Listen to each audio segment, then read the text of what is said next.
গতদিন আমাদের যেখানে শেষ হয়েছিল সিস ট্রান্স সমাবয়বতা, তারপর থেকে আজকে শুরু করি।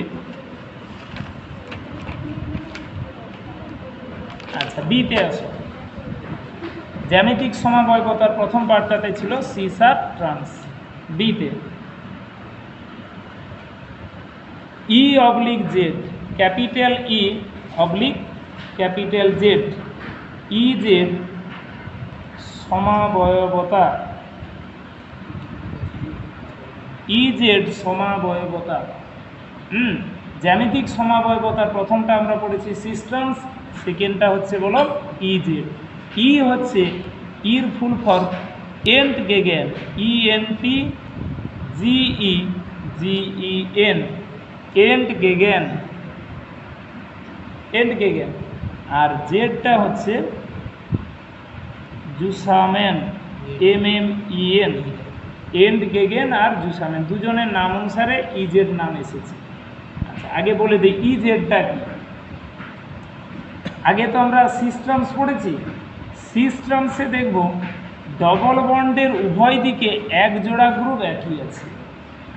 এক জোড়া যদি একই থাকে তখনই সিস আবার ট্রান্স ব্যবহার করা যাবে। কিন্তু এবারে তোমাকে দিল যদি এক জোড়া গ্রুপ একই না হয়, মানে বাম দিকের সঙ্গে ডান দিকের কোনো গ্রুপের মিল নেই, তখন কিন্তু তুমি সিস ট্রান্সটা লিখতে পারবে? পারবে না। এক জোড়া একই থাকলেই তো সিস আর ট্রান্স লিখে এসেছি। যদি বাম সাইডের কোনো গ্রুপের সঙ্গে ডান সাইডের কোনো গ্রুপের যদি মিল না থাকে তখন আর সিস ট্রান্স কথাটা ব্যবহার করতে আমরা পারবো না। তখন তোমাকে নামকরণটা কী দিয়ে বসাতে হয় বলো? ই আর জেড দিয়ে। আচ্ছা, প্রথমে ই আর জেডটা কি আমরা বসাই। একটা উদাহরণ, সি ডবল বন্ড সি, এগুলো সবটাই অ্যালকিনের সমাবয়বতা হচ্ছে। সি ডবল বন্ড সি, এই কার্বনের দু হাতে দুটো গ্রুপ, একটা এ আছে আর একটা বি আছে, এক হাতে এ আর এক হাতে বি। আর এই কার্বনের দু হাতে এক হাতে সি আর এক হাতে ডি আছে, এ বি সি ডি। বলো, চারটা গ্রুপ, কারোর সঙ্গে কি কারোর কোনো মিল আছে? তাহলে এখানে তুমি সিস ট্রান্স লিখতে পারবে না, এখানে তোমাকে ই আর জেড ব্যবহার করতে হবে। কীভাবে ব্যবহার করবো দেখো। প্রথমে এই যে দুটো গ্রুপ আছে, গ্রুপ দুটোকে প্রায়োরিটি অনুসারে সাজাতে হবে। প্রায়োরিটি মানে হচ্ছে প্রাধান্য।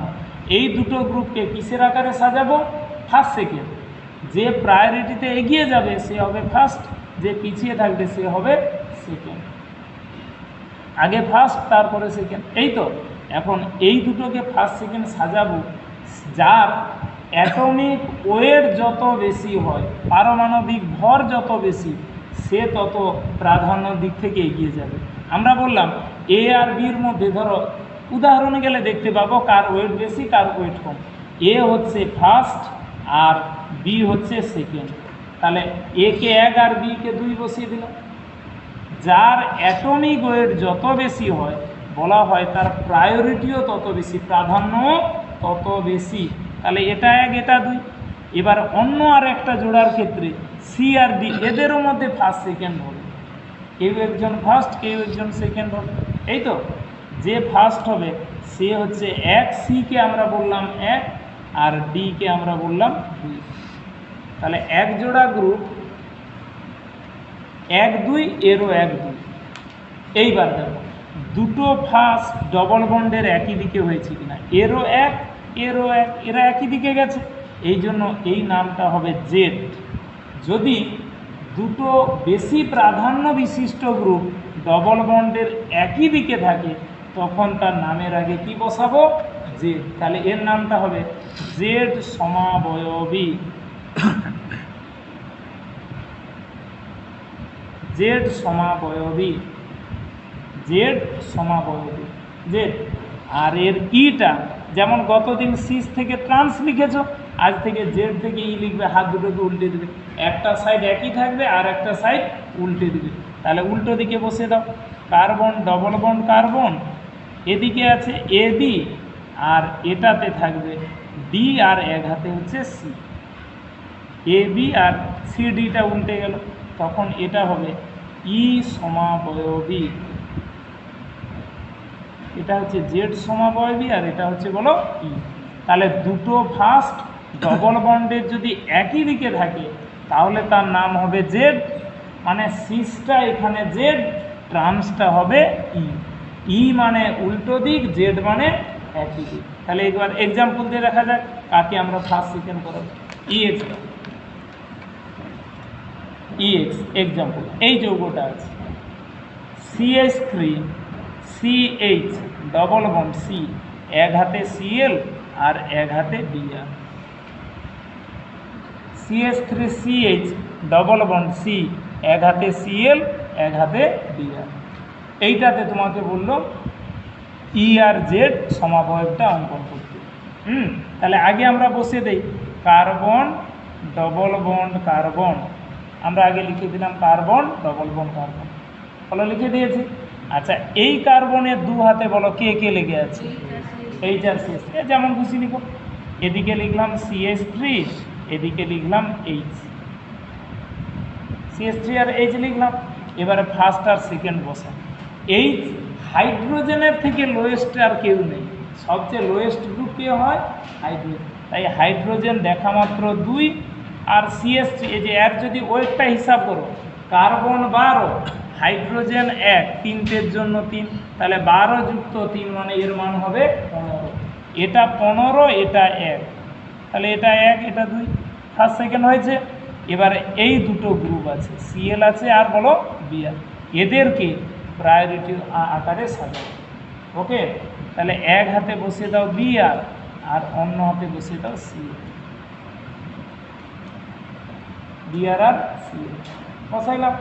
আচ্ছা শোনো, ব্রোমিনের অ্যাটমিক ওয়েট হচ্ছে 80, ক্লোরিনের 35.5, আর এমনি মাধ্যমিকের পড়াটা যেটা মনে আছে পর্যায় সারণীতে শ্রেণী বরাবর তাদের অ্যাটমিক ওয়েট বাড়তে থাকে। তাহলে হিসাব মতো বিআরকে 1 বসাই, সিএলকে 2 বসাই, বসিয়েছি। দেখো তো দুটো ফার্স্ট একই দিকে গেছে কিনা, খাতায় মিলিয়ে নাও, গিয়েছে।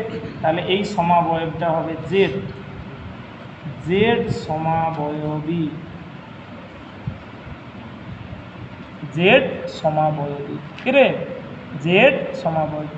তাহলে জেড জানলে ই লিখতে নিশ্চয় আর আমাদের কোনো অসুবিধা হবে না। হাতকে উল্টে দাও, এদিকে কার্বন ডবল বন্ড কার্বন, এক হাতে CH3 এক হাতে এইচ, আর উল্টো করে এদিকে Cl আর এদিকে Br। এটা হচ্ছে ই সমাবয়বী, জেড সমাবয়বী আর বলো ই সমাবয়বী। কি সহজ হয়েছে? তাহলে ফার্স্ট সেকেন্ড লিখতে আর কোনো অসুবিধা আছে নাকি? এদের অ্যাটমিক ওয়েট আকারে সাজাবো, যে এগিয়ে থাকবে সে ফার্স্ট, যে পিছিয়ে থাকবে সে হবে সেকেন্ড। দুটো ফার্স্ট একই দিকে জেড, অন্যথায় ই। আচ্ছা তারপরে আবার ইএক্স দিয়ে দাও, আবার ইএক্স। আচ্ছা অনেক ক্ষেত্রে একটা সমস্যা হয়, দুটো গ্রুপেরই অ্যাটমিক ওয়েট হয়তো একই হয়ে গেছে। আমরা উদাহরণে দিব, দুজন আলাদা হলে তো আর বলার নেই, ফার্স্ট সেকেন্ড হয়ে গেছে। যদি দুজনের ওজন একই হয়ে যায় তখন তুমি কাকে ফার্স্ট আর সেকেন্ড বলবে, তার জন্য সেকেন্ড উদাহরণে আসো। CH3 CH double bond C, CH3 CH double bond C, এক হাতে লিখো C2H5 আর এক হাতে CH2, এই দুটো গ্রুপ লেগে আছে, C2H5 আর CH2। ওকে, আচ্ছা প্রথমে আমরা আগে সাজিয়ে নিই carbon double bond carbon, carbon double bond carbon. এই কার্বনের দু হাতে কে কে আছে লিখে নাই, এক হাতে CH3 এক হাতে এইচ, এইচ। তাহলে আগে ফার্স্ট সেকেন্ডটা বসিয়ে দাও, এইচকে দেখা মাত্র 2 আর CH3টা হবে 1, এটা যেমন আছে। এবার বাকি যে কার্বনের দু হাতে বলো কে কে আছে। আচ্ছা তুমি হ্যাঁ এদিকে লিখলে, প্রথমে CHO এদিকে লিখলেন, আর এটা তো C2H5, C2H5কে একটু ভেঙে লিখো, CH2 CH3, CH2 CH3। আচ্ছা আগে ওয়েটটা হিসাব করে দেখাচ্ছি। কার্বন CHOর হিসাবটা দেখো, কার্বন 12, হাইড্রোজেনের 1 13, অক্সিজেন 1 16, 13 আর 16 হবে 29। পরেরটাও যদি হিসাব করো, দুটো কার্বন 12 দিয়ে 24, হাইড্রোজেন 2 আর 3 5, দেখো 24 5 29, বলো মিলেছে কি না? তাহলে দুজনের একই না আলাদা? এক, তখন কাকে ফার্স্ট কাকে সেকেন্ড, দেখো তুলনা করো। এর স্টার্টিংয়ে আছে কার্বন, এক একটা করে মিলাও। এরও স্টার্টিংয়ে আছে কার্বন, এক একটা পরমাণু করে দুজনের মধ্যে তুলনা হবে। যেখানে একজনের থেকে আর একজন এগিয়ে যাবে সেখানেই সে ফার্স্ট হয়ে যাবে। প্রথমে দেখো অ্যারো কার্বন গেল, এর সেকেন্ড পরমাণু হাইড্রোজেন, অ্যারো সেকেন্ডে হাইড্রোজেন। এর পরের ব্যক্তিকে অক্সিজেন, কিন্তু এর পরে তখনও আরও একটা হাইড্রোজেন আছে। হাইড্রোজেনের থেকে অক্সিজেনের ওয়েট অনেক বেশি, তাই CH2 হবে ফার্স্ট আর C2H5টা হবে সেকেন্ড। ওকে, তাহলে এইভাবে এদের কম্প্যারিজনটা করা হবে। দুটো ফার্স্ট একই দিকে, তাই এটা হয়ে যাবে জেড সমাবয়বী, আর তার ইটা এবার ডান দিকে বসে দাও, হাত দুটোকে উল্টো করে দাও। CH3H, আর এটাতে এক হাতে CHO আর এক হাতে CH2CH3, এটা হবে তখন ই সমাবয়ব, জেড সমাবয়বী আর ই সমাবয়বী। ওকে, জেড আর ই, ক্লিয়ার?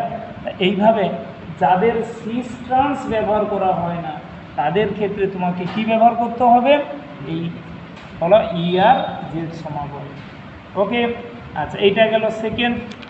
আর একটা ভাগ বিতে যেটা ই জেড ছিল, সিতে এবার সিতে মানে জ্যামিতিক সমাবয়বতা তিনটে রূপ। প্রথমে পড়েছ সিস ট্রান্স, পরে পড়লে ই জেড, এবারে আসি সিতে। দেখো syn, SYN syn, SYN syn, hyphen oblique anti, syn hyphen oblique anti, syn আর অ্যান্টি সমাবয়বতা, সিন অ্যান্টি সমাবয়বতা। প্রথমে পড়ছিলে সিস ট্রান্স, পরে পড়লে ইজেড, এবারে আসবে কে? সিন আর অ্যান্টি। শোনো, অ্যান্টি মানে উল্টো দিক, সিন মানে একই দিক। ওই যে সিস ট্রান্স তারই সমতুল্য টার্ম হচ্ছে সিন আর অ্যান্টি। আচ্ছা, এই সমাবয়বতাটা কেবলমাত্র ব্যবহার করা হয় অক্সিম যৌগের ক্ষেত্রে। ব্র্যাকেটে বসিয়ে দাও, OXIME যৌগ, অক্সিম যৌগের সমাবয়বতাতে ব্যবহার করা হয় সিন আর অ্যান্টি। অক্সিম, OXIME। আগে উদাহরণটা দেওয়া যাক কোনটা অক্সিম। আচ্ছা, এই উদাহরণটাই বসে, CH3 CH double bond NOH, CH3 CH double bond NOH সমাবয়বতা। আচ্ছা বসিয়ে দাও, C double bond N, C double bond N।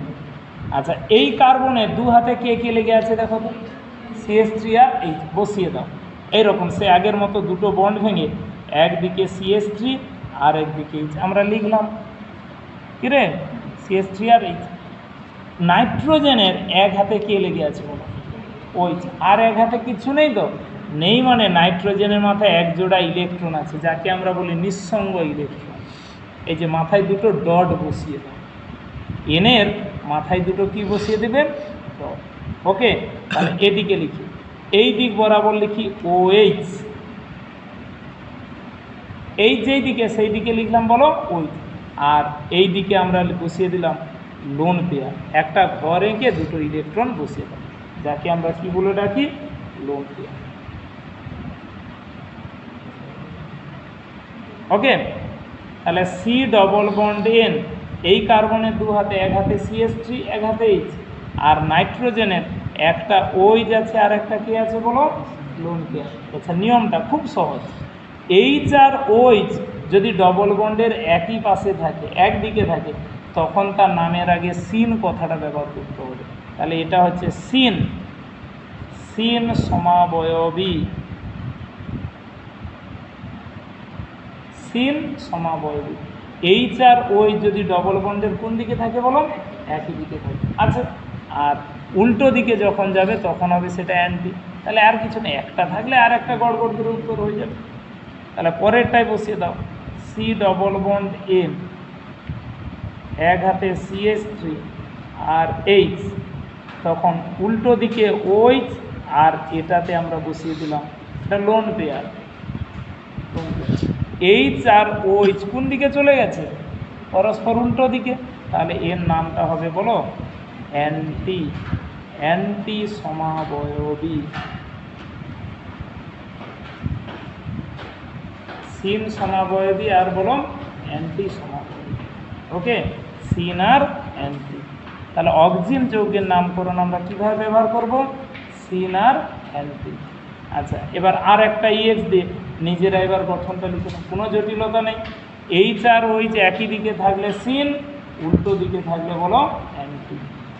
আচ্ছা, EX দিয়ে C6H5, এই যে অক্সিন চেনার উপায়, কার্বন ডবল বন্ড নাইট্রোজেন, নাইট্রোজেনে একটা OH গ্রুপ থাকবে, কার্বন ডবল বন্ড নাইট্রোজেন, নাইট্রোজেনে একটা কি গ্রুপ থাকবে? OH, তারা হচ্ছে অক্সিন যৌগ। আচ্ছা, পরের উদাহরণ বসাও, C6H5, CH double bond N OH, তাহলে নিজেরা সিন আর অ্যান্টিটা বসিয়ে নাও, কোনো অসুবিধা হয় কি? তাই তো নাকি?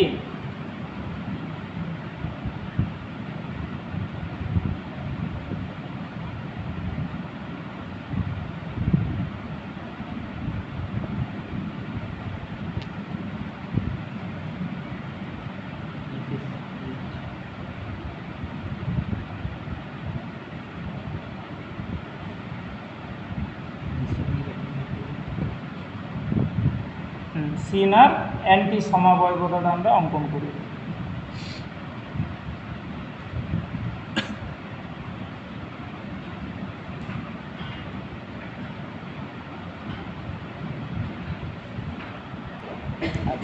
এই গেল অল টোটাল জ্যামিতিক সমাবয়বতা 1 নম্বরে যেটা শিখছি। এবারে আসো 2 নম্বরে। 2 নম্বরে দেখো আলোকীয় সমাবয়বতা।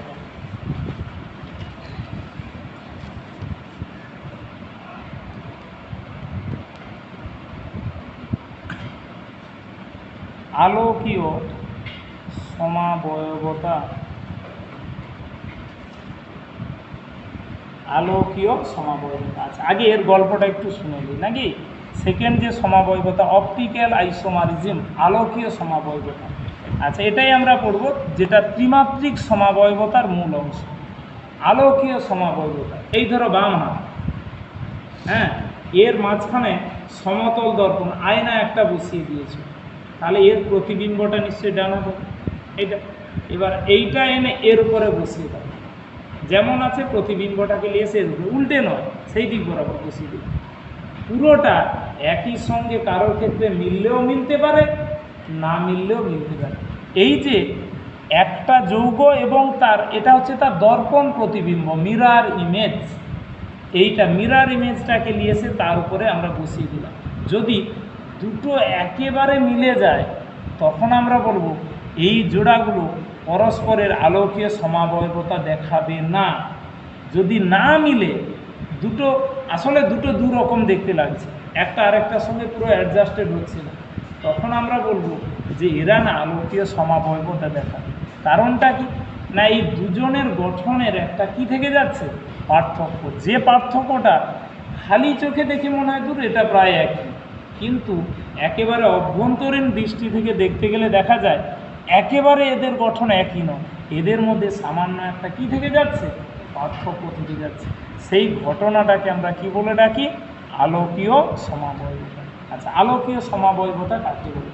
না, কোনো বস্তু এবং তার দর্পণ প্রতিবিম্ব, এটা হচ্ছে তার কি মিরার ইমেজ বলে বলা হয়। এটা হচ্ছে তার দর্পণ প্রতিবিম্ব, মিরার ইমেজ। যদি একটার উপর আর একটা উপরিপাতিত যদি না হয়, তুমি এটার উপরে আর একটাকে ফেলে দিয়েছো, এটা দুটো যদি একইভাবে মিলে যায় তাহলে সেটা উপরিপাতযোগ্য। যদি না মিলে তাহলে বলবে না এটা মিলছে না, একই হচ্ছে না। এই যে এটা কি একই হচ্ছে, এটাকে বলছে উপরিপাতযোগ্য নয়। তখন এই যে জোড়া দুটো, মানে এই যে দুটো হাতের হাত, এরা পরস্পরের আলোকীয় সমাবয়বী, পরস্পরের আলোকীয়। আর যেটার বাংলা অর্থ কি না, এই গঠন দুটো আমাদের চোখে একদম একই হচ্ছে না, সামান্য একটা কি থেকে যাচ্ছে, পার্থক্য থেকে যাচ্ছে। সেই পার্থক্যটার দরুন যে সমাবয়বতা দেখা যায় তাকে বলা হয় বলো আলোকীয় সমাবয়বতা। এবার এর গল্পটা আমরা বলি। আলোকীয় সমাবয়বতা হচ্ছে একটা বিশেষ টাইপের যন্ত্র আছে, পোলারিমিটার বলে একটা যন্ত্র, পোলারিমিটার। সেইটাতে আমরা কোনো একটা জৈব যৌগের দ্রবণ নিয়ে নিলাম, নেওয়ার পর সেখানে ঘড়ির কাঁটার মতন একটা এরকম দাগ কাটানো থাকে, দাগগুলো দেওয়া আছে ঘড়ির কাঁটা দিয়ে। তুমি যদি দৃষ্টি ফেলো, মানে এক চোখ দিয়ে দেখো, তাহলে দেখা যাবে কাঁটাটা কোনো না কোনো একটা দিকে ঘুরবে। সে ঘড়ির কাঁটার দিকেও ঘুরতে পারে, আবার উল্টো দিকেও ঘুরতে পারে, মানে ক্লকওয়াইজ অথবা অ্যান্টি ক্লকওয়াইজ, যেদিকেই ঘুরুক না কেন, যদি ঘুরে আমরা বলবো হ্যাঁ এই যৌগটা আলোকীয় সমাবয়বতা অবশ্যই দেখাবে, আলোকীয় সমাবয়বতা অবশ্যই দেখাবে। আর কোনো দিকে যদি ঘূর্ণন না হয় তাহলে বলবো না, এটা না কোনো আলোকীয় সমাবয়বতা দেখাবে না। যারা আলোকীয় সমাবয়বতা দেখাবে তাদেরকে বলে আলোক সক্রিয় যৌগ, তাদেরকে বলা হয় আলোক সক্রিয়। আর যদি কোনো সমাবয়বতা না দেখায় তারা হচ্ছে আলোক নিষ্ক্রিয় যৌগ, আলোক নিষ্ক্রিয় যৌগ। এবারে প্রশ্ন, তোমাকে একটা যৌগ দিয়ে বলবে, বলো কে আলোকীয় সমাবয়বতা দেখাবে আর কে সমাবয়বতা দেখাতে পারবে না, সেটা নির্ণয়। এখন আমাদেরকে তাহলে পোলারিমিটার যন্ত্র আনতে হবে, দ্রবণ, তারপরে দৃষ্টি দিয়ে দেখতে হবে ঘড়ির কাঁটার দিকে ঘুরছে না উল্টো দিকে। গল্পটা হচ্ছে পোলারিমিটার যন্ত্রের দাম অত্যাধিক বেশি, কোনো স্কুলে আছে বলে মনে হয় না, এখন কলেজেও খুঁজে পাওয়া কঠিন, বিশ্ববিদ্যালয়গুলোতে থাকে, বেশি নয়, প্রায় কাছাকাছি 1 কোটি টাকা।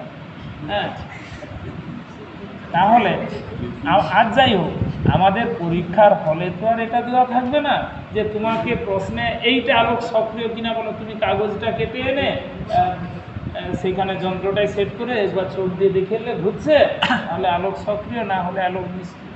এই তো আমাদের কাছে পোলারিমিটার যন্ত্রও নেই আর নমুনাটুকুও দেবে না।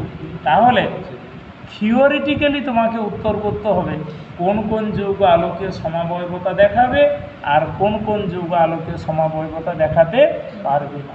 এটার জন্য আমরা থিওরির উপর নির্ভর করব। তাহলে আলোকীয় সমাবয়বতা জানতে গেলে এর বেসিক পরপর 6 থেকে 7টা টার্ম আছে। কাকে বলে এই ডেফিনেশনের দরকার নেই, তার ধারণাটা যেন আমাদের মধ্যে চলে আসে। হ্যাঁ, কী জিনিসটা বলতে চেয়েছে সেইটুকুটা আমরা একটু জেনে নিই, তারপরে আসবো আলোকীয় সমাবয়বতা আসলে।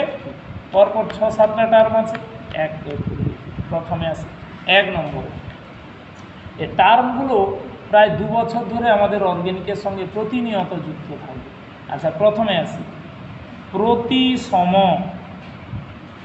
ও অপ্রতিসম অণু। প্রতিসম আর অপ্রতিসম। আচ্ছা, প্রতিসম ইংরেজিতে বলা হয় সিমেট্রিক্যাল, SYMMETRICAL, সিমেট্রিক্যাল। আর অপ্রতিসম হচ্ছে আনসিমেট্রিক্যাল, MMETRICAL, সিমেট্রিক্যাল আর আনসিমেট্রিক্যাল মলিকুল। আমরা একটা ডেফিনেশন জানব, যাহাই নয় প্রতিসম তাহাই অপ্রতিসম। তাই তো, যে প্রতিসম হবে না সে কি হবে, অপ্রতিসম হবে। তাহলে আগে আমরা প্রতিসমটাকে চিনতে বের করি, তারপরে অপ্রতিসম। আচ্ছা, প্রথমে আসি অপ্রতিসম। অপ্রতিসম মানে হচ্ছে অসমান, প্রতিসম মানে সমান।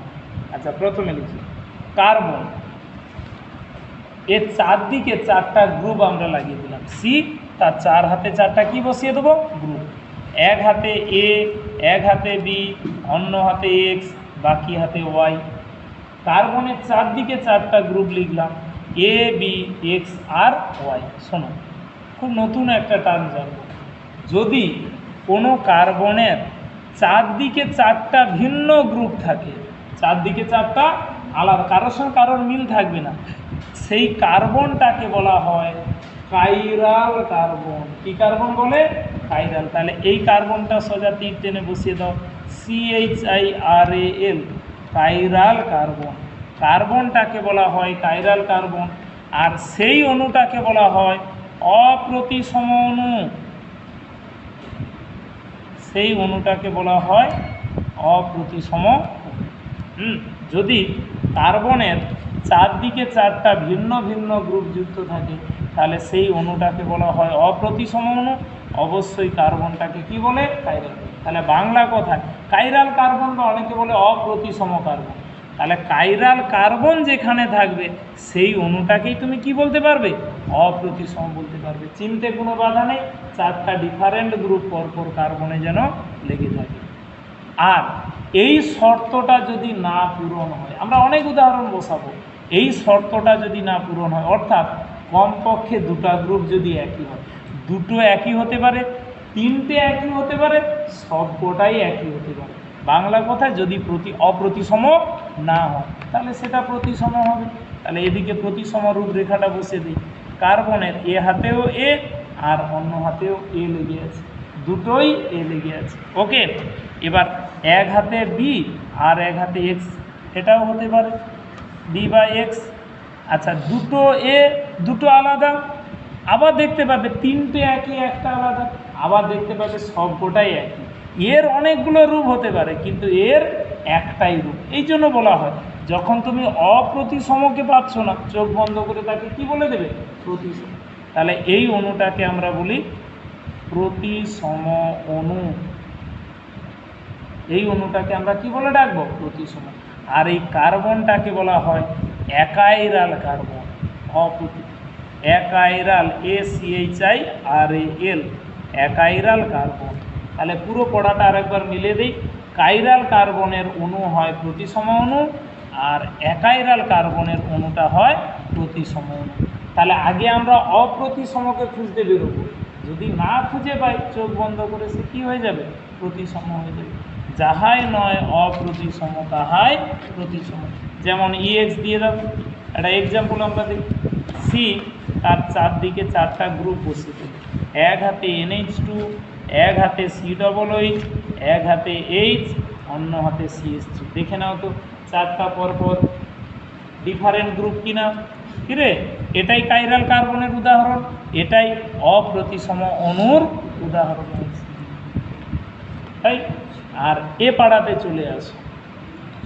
সি, এক হাতে COOH, এক হাতে NH2, আর বাকি দুটো হাতই H দ্বারা অধিকৃত। তাহলে দুটো গ্রুপ একই হয়ে গেছে। এর উদাহরণ প্রতিসমর উদাহরণ। হ্যাঁ, প্রতিসমর উদাহরণ, তাই তো। তাহলে আগে অপ্রতিসম, না থাকলে প্রতিসম। Asymmetric molecule, symmetric molecule. যদি কার্বনের চার হাত পরস্পরের থেকে আলাদা হয় তাহলে অবশ্যই অণুটা অপ্রতিসম, কার্বনটা কাইরাল কার্বন। আর ওই শর্ত যদি না প্রযোজ্য হয় চোখ বন্ধ করে সে হবে প্রতিসম। আর কার্বনটাকে আমরা কি কার্বন বলি? কাইরাল কার্বন বলি। ঠিক আছে, তাহলে এক নম্বরে আর কোনো বাধা নেই। আসি এবারে দু নম্বরে।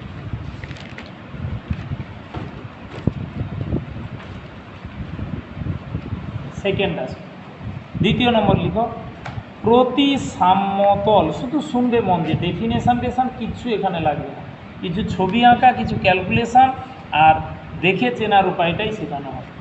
প্রতিসাম্যতল, প্রতিসাম্যতল ব্র্যাকেটে লিখো সিগমা সিমেট্রি, সিগমা চিহ্ন দিয়ে সিমেট্রি,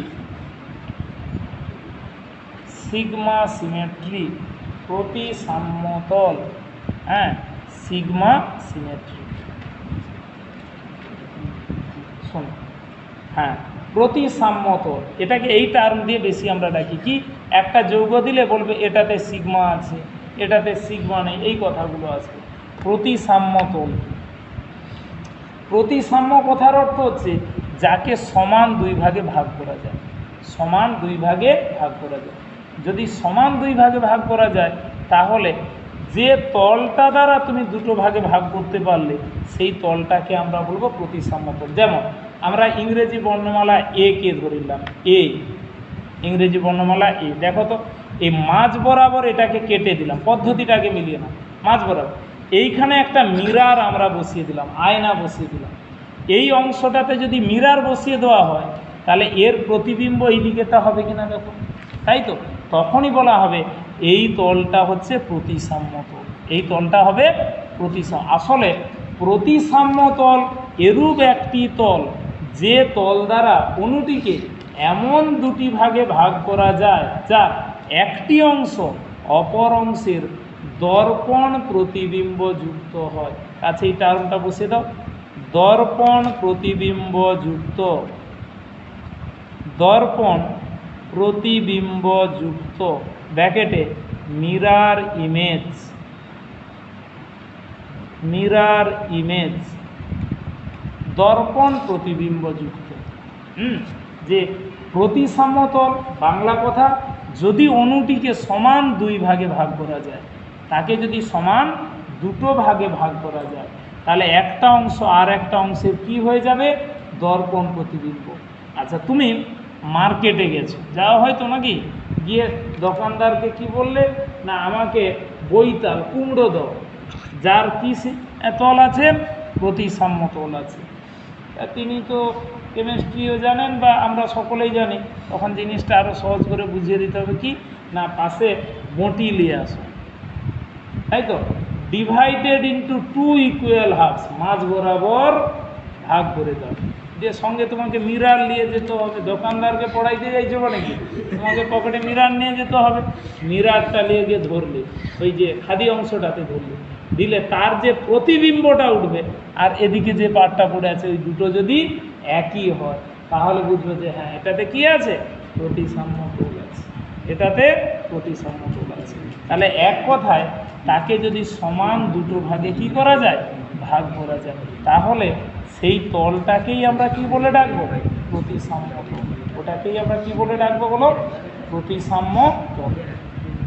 প্রতিসাম্য তল এরূপ একটি তল যে তল দ্বারা কোনো অণুকে এমন দুটি ভাগে ভাগ করা যায় যার একটি অংশ অপর অংশের দর্পণ প্রতিবিম্ব যুক্ত হয়। আচ্ছা, আরও অনেকগুলো ইংরেজি বর্ণ আছে যাদের প্রতিসাম্য তল আছে, এক এক করে মিলে দিয়ে, এর তো আছে বুঝতে পেরেছো, বি, এই যে বি দেখো তো এই বরাবর কেটে দিয়েছে। আবার কেউ বলবে এক্স, এই বরাবর কেটে দেওয়া হয়েছে, এই যে এই বরাবর তলটা চলে গেছে, তাই তো। ওয়াই, এটাও এই বরাবর ভাগ করে দেওয়া হয়েছে। ও এই বরাবর চলে যাচ্ছে। এইচ, এদের প্রত্যেকের প্রতিসাম্য তল আছে। আচ্ছা, নেই এরকম একটা উদাহরণে আসা যায়, ইংরেজি বর্ণমালা না, ইতেও প্রতিসাম্য তল আছে। আচ্ছা, তুমি কিউতে চলে আসো, আর কি কোনোভাবে পাচ্ছ, বা আরে চলে আসো, হ্যাঁ জিতে চলে আসো, এই যে বর্ণগুলো, এগুলো থেকে প্রতিসাম্য তল পাবে, এগুলোতে পাবে না। দেখা যাচ্ছে তুমি বাজারে গেছো, একদম বেসুরিয়া হচ্ছে কুমড়ো নিয়ে বসেছে, আর একটা স্টক দেখতে পাচ্ছ, কারোর সঙ্গে কোনো মিল নেই, হ্যাঁ, তার স্ট্রাকচার দেখে বলবে এটা হচ্ছে তরমুজ না বৈতাল। এগুলোতে আমরা বলবো কি না, প্রতিসাম্য তল বলো নেই। যদি সমান দুটো অংশে ভাগ না করা যায়, তাহলে বলা যাবে এক কথায় তার কোনো প্রতিসাম্য তল নেই। আর যদি দুটো ভাগে ভাগ করা যায়, তাহলে তার প্রতিসাম্য তল আছে। এবারে আসা যাক এর উদাহরণ, জৈব যৌগের উদাহরণ। ইএক্স, ক্লোরোফর্ম, এই যে সি, এক হাতে এইচ আর তিন দিকে তিনটে সিএল, তিন হাতে তিনটে সিএল, ক্লোরোফর্ম সিএইচ আর তিন দিকে তিনটে সিএল আছে। তাহলে এর প্রতিসাম্য তল আছে কি নেই দেখে নাও তো। এই যে এই এইচ আর সিএল বরাবর, এটা মাঝ বরাবর কেটে দিলাম, মাঝ বরাবর কি এইচ আর সিএলটা দুটো ভাগে ভাগ হয়েছে, এইচও দুদিকে গেছে, মাঝে সিএলটাও দুদিকে, বাকি দুটো তো একই, তাহলে নিশ্চয়ই এটাতে কি তল আছে, প্রতিসাম্য তল আছে। কিন্তু এই সিএল কেটে যদি বি আর বসিয়ে দেওয়া হতো, তাহলে কি বলতে ওর প্রতিসাম্য তল আছে। যদি এদিকটা অন্য আর একটা গ্রুপ আমরা বসিয়ে দিতাম, তাহলে বলতাম যে না, ওটাতে প্রতিসাম্য তল নেই। যদি বোথ সাইড একই হয়, তাহলে তার প্রতিসাম্য তল আছে, সিগমা সিমেট্রি আছে। যদি একই না মিলাতে পারি, বলবো যে না, তার আর কোনো প্রতিসাম্য তল নেই। ওকে, তাহলে প্রতিসাম্য তল বলতে বুঝি এমন একটি তল যে তল দ্বারা অণুটিকে এমন দুটো ভাগে ভাগ করা যায় যার একটা অংশ অপর অংশের দর্পণ প্রতিবিম্ব যুক্ত হয়। Mirror image to each other, মানে এক কথায় তাকে যেন সমান দুভাগে ভাগ করা যায়, তাহলেই সেই তলটাকে আমরা, তল মানে এই আকারটা যেটা দিয়ে ভাগ করলে সেই তলটাকেই আমরা কি বলবো, প্রতিসাম্য তল। ওকে, অনেক যৌগ যাদের প্রতিসাম্য তল আছে, বহু সংখ্যক যৌগ যার কোনো প্রতিসাম্য তল নেই। আচ্ছা, 3 নম্বরে আসি, প্রতিসাম্য তলের পর আসি প্রতিসাম্য কেন্দ্র। 3 নম্বরে আসো, প্রতিসাম্য কেন্দ্র।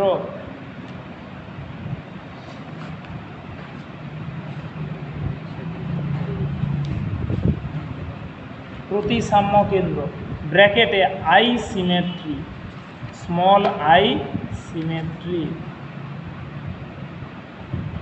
প্রতিসাম্য কেন্দ্র, এটাকে আমরা কি বলে ডাকি, আই সিমেট্রি। সেটা গেছে সিগমা সিমেট্রি, এবারে আসছে বলো আই সিমেট্রি। আচ্ছা, প্রতিসাম্য কেন্দ্র। ওকে, আগে উদাহরণে আসা যাক। এইরকম একটা যৌগ আঁকো, খুব সাবধানে আঁকবে। সাইক্লোবিউটেন, চতুর্ভুজের মতন একটা আকার আছে, দিয়ে চারদিকে 4টা আকার টেনে নেয়।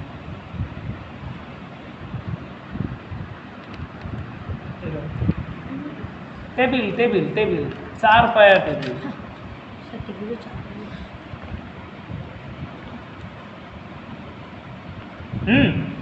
বসিয়েছি। আচ্ছা, এইদিকে আমরা গ্রুপ লিখি COOH, COOH, ধীরে ধীরে বসাবে, নতুন যৌগ।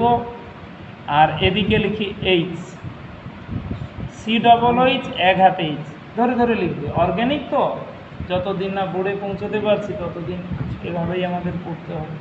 COOH, H, আর তার উল্টো দিকে এদিকেরটাই লিখি H আর COOH, H আর COOH। এবারে আসি এই দুটোতে, এটাতে লিখো C6H5, C6H5, এটাতে লিখো H, অন্য হাতে আবার H আর C6H5। আচ্ছা, যৌগটার নামটা আমরা লিখি আলফা ট্রাক্সিলিক অ্যাসিড, আলফা ট্রাক্সিলিক অ্যাসিড, এটার নাম হচ্ছে আলফা ট্রাক্সিলিক অ্যাসিড, বিখ্যাত যৌগ। এই প্রতি আইসিমেট্রি পড়াতে গেলে এরই উদাহরণটা আমাদের শুরুতে আছে, আলফা ট্রাক্সিলিক অ্যাসিড লিখলাম। আচ্ছা, এই যৌগটাতে মাঝখানে একটা পয়েন্ট বসিয়ে দাও, একটা বিন্দু বসিয়ে দাও, যৌগটার মিডিলে একটা পয়েন্ট বসিয়ে দাও, তারপরে আমরা আসবো প্রতিসাম্য কেন্দ্র। শোনো, কোনো যৌগের প্রতিসাম্য কেন্দ্র এরূপ একটি কেন্দ্র, যে কেন্দ্র থেকে একটি নির্দিষ্ট দূরত্বে কোনো গ্রুপ থাকিলে, বলো কি গ্রুপ আছে, COOH, ওই বিন্দু থেকে সম দূরত্বে ঠিক তার বিপরীত দিকে ওই একই প্রকার গ্রুপ থাকিবে। দেখো তো, এই তো পয়েন্টটা, এর যেদিকে COOH তার উল্টো দিকে সেই একই দূরত্ব বরাবর একই গ্রুপ COOH আছে কিনা মিলিয়ে নাও, আছে কিনা, মানে এদিকেও যাকে থাকতে হবে এদিকেও তাকে থাকতে হবে, আছে। তখন এই বিন্দুটাকেই আমরা বলবো এটাই হচ্ছে প্রতিসাম্য কেন্দ্র। তাহলে এই যৌগটাতে বলো প্রতিসাম্য কেন্দ্র আছে। আচ্ছা, এখানে 4 জোড়া গ্রুপের মিল আছে। আমাদের ডেফিনেশানে 4 জোড়া নাও হতে পারে, 1 জোড়া হলেই যথেষ্ট। কেউ বলবে COOH, কেউ বলবে দেখো C6H5, উল্টো দিকে C6H5 আছে কিনা মিলিয়ে নাও। কেউ বলবে H, তার উল্টো দিকে H, কেউ বলবে এই দূরত্বে H, কেউ বলবে এই দূরত্বে H, আছে।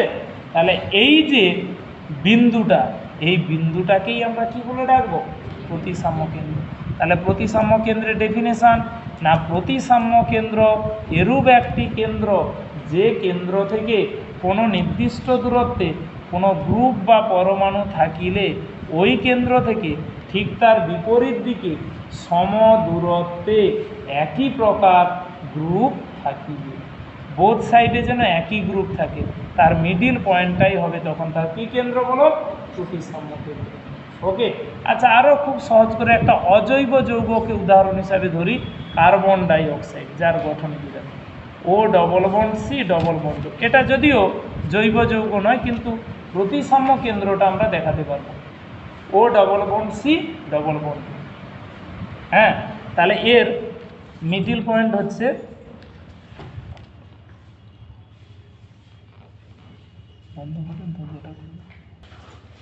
আচ্ছা কার্বন ডাই অক্সাইড, কার্বনে আমরা একটা পয়েন্ট বসিয়ে দিলাম, মানে প্রতিসাম্য কেন্দ্র। দেখো তো সিতে একটা ডট বসিয়ে দাও, তাহলে এর যে দূরত্বে অক্সিজেন আছে উল্টো দিকে সেই দূরত্বে কে আছে? অক্সিজেন। তাহলে বলবো না যে ওই কেন্দ্রটাই হচ্ছে কি কেন্দ্র? প্রতিসাম্য কেন্দ্র। ওই কেন্দ্রটাই প্রতিসাম্য। তাহলে প্রতিসাম্য কেন্দ্র এরূপ একটি কেন্দ্র যে কেন্দ্র থেকে কোনো একটি নির্দিষ্ট দূরত্বে কোনো গ্রুপ বা পরমাণু থাকলে ওই কেন্দ্র থেকে ঠিক তার বিপরীত দিকে সম দূরত্বে ওই একই প্রকার গ্রুপ বা পরমাণু থাকিবে, তাহলে সেই কেন্দ্রটাই হবে বলো প্রতিসাম্য কেন্দ্র। ওকে, এটা গেল হচ্ছে 3 নম্বর। 4 নম্বরে আছে, 4 নম্বরে এনানসিওমার। এনানসিওমার নতুন কিছু টার্ম এখানে যোগ হবে। এনানসিওমার, এনানসিওমার এক প্রকারের আইসোমার, জোড়া দুটোর একটা বিশেষ সম্পর্ক থাকলে তাকে বলা হবে এনানসিওমার। এনানসিওমার আগে আমরা উদাহরণটায় পৌঁছাই। এই এক জোড়া C double H H O H H O H CH3, এটা হচ্ছে 1 নম্বর যৌগ, যেমনটা আমরা লিখলাম।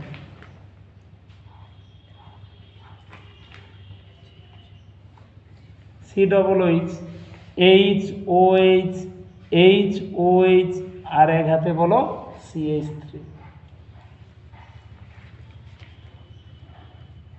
CH3, আচ্ছা এর পাশে আর এক জোড়া আমরা বসাই, C double H O H H O H H আর এদিকে হচ্ছে CH3।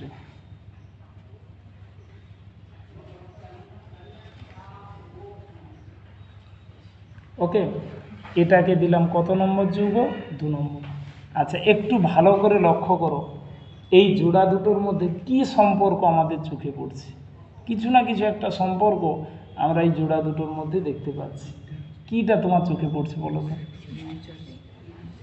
হ্যাঁ বলো না, এর মাঝখানে মিরার বসিয়ে দাও, দর্পণ বসিয়ে দাও। দেখো তো এর মিরার ইমেজটা এটা হচ্ছে কিনা। কিরে, এই যে এইগুলোকে বলে ভার্টিক্যাল লাইন, আর এটা হরাইজেন্টাল লাইন।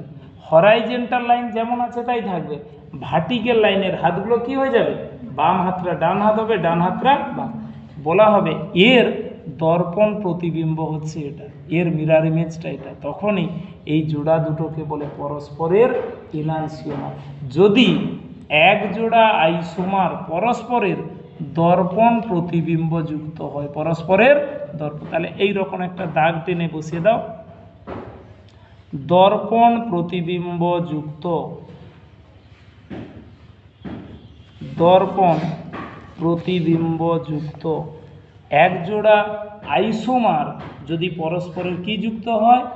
দর্পণ প্রতিবিম্ব যুক্ত। এর মিরার ইমেজটা এটা হতে হবে, তখনই এই জোড়া দুটোকে বলা হয় এরা পরস্পরের এনানসিওমার। কাছে বসিয়ে দাও, এক জোড়া এনানসিওমার, এক জোড়া এনানসিওমার।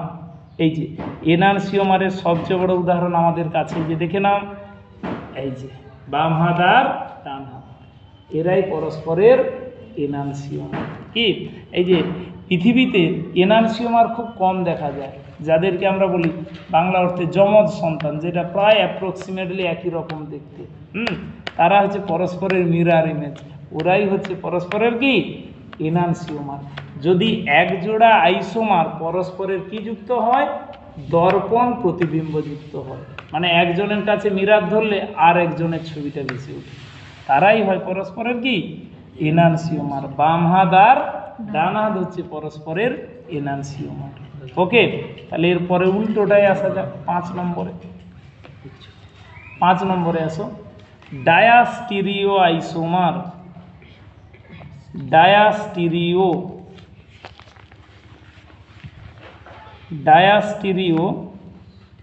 আইসোমার, আগেরটা ছিল এনানসিওমার, এবারে এসেছে ডায়াস্টিরিও আইসোমার। ডায়াস্টিরিও আইসোমার। আচ্ছা, একদম সহজ করে, যাহাই নয় এনানসিওমার তাহাই হবে ডায়াস্টিরিও আইসোমার।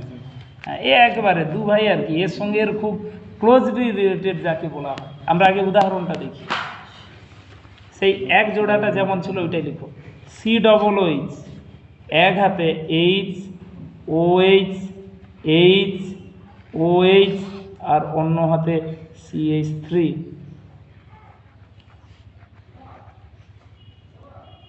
এটা একটা COOH, HOH, CH3, আর বাকি জোড়াটা বসিয়ে দাও COOH,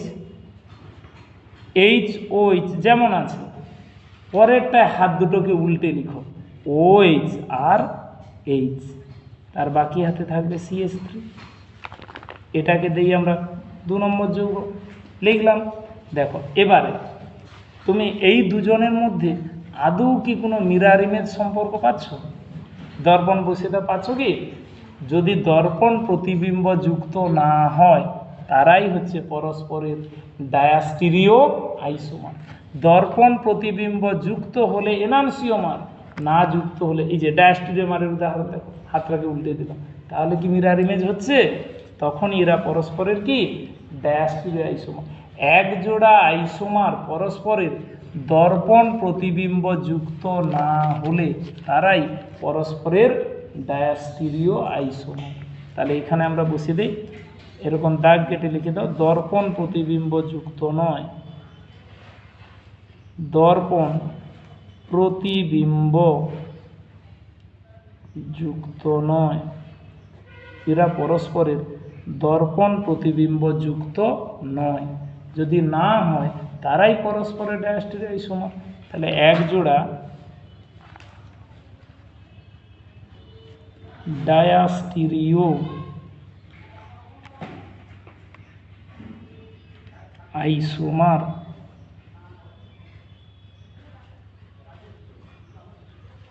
এরা হচ্ছে পরস্পরের বলো ডায়াস্টিরিও আইসোমার। ওকে, তাহলে যদি দর্পণ প্রতিবিম্ব যুক্ত হয় জোড়া দুটো, আইসোমার হতেই হবে, সেটা আর কোনো প্রশ্ন নেই, সেটা আমাদের প্রশ্নে দেওয়া থাকবে। আমরা মিলিয়ে দেখব, মাঝখানে মিরার বসালে দুটো একই হয়ে যাচ্ছে, ছবিটা আসছে, তাহলে এরা এনানসিওমার।